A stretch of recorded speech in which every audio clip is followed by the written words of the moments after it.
पखांजूर इलाके में जंगली हाथी के कुचलने से एक युवक की घटना स्थल पर दर्दनाक मौत हो गया है। बता दें कि पखांजूर इलाके में पिछले कुछ दिनों से जंगली हाथी अपने झुंड से भटक कर कई गांव में घुसने की खबर सामने आया है और कोई किसानों का घर तोड़ रहा है तो कोई किसानों की बेशकीमती फसल को भी भारी नुकसान पहुंचा रहा है।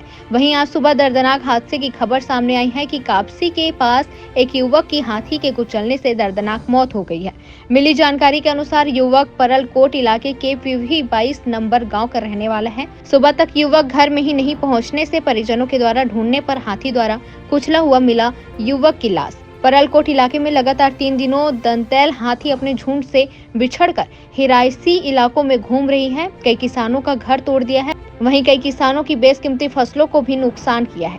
पखांजूर से विप्लव कुंडू की रिपोर्ट। हाथी ने एक इंसान को कुचल दिया, क्या जानकारी है सर?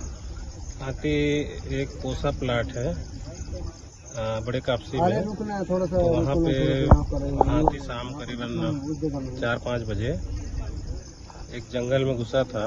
तो उधर से निकलते समय जो है ना कोई एक लड़का अमरेश नाम कमरेश पिता कार्तिक,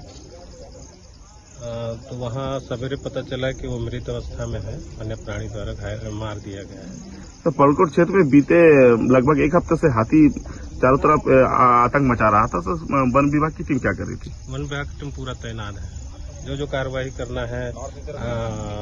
हाथी के पीछे जो माइक लगा हुआ है, पूरे अमला को ड्यूटी लगाया गया है, पूरा तैनात किया गया है। वे चारों ओर गश्ती कर रहे हैं और कोई वहाँ पे आम पब्लिक जाते हैं तो उसको रोकने का प्रयास किया जाता है। लगभग क्षेत्र में कितने लोगों का घर तोड़ा है हाथी ने? 3 लोग।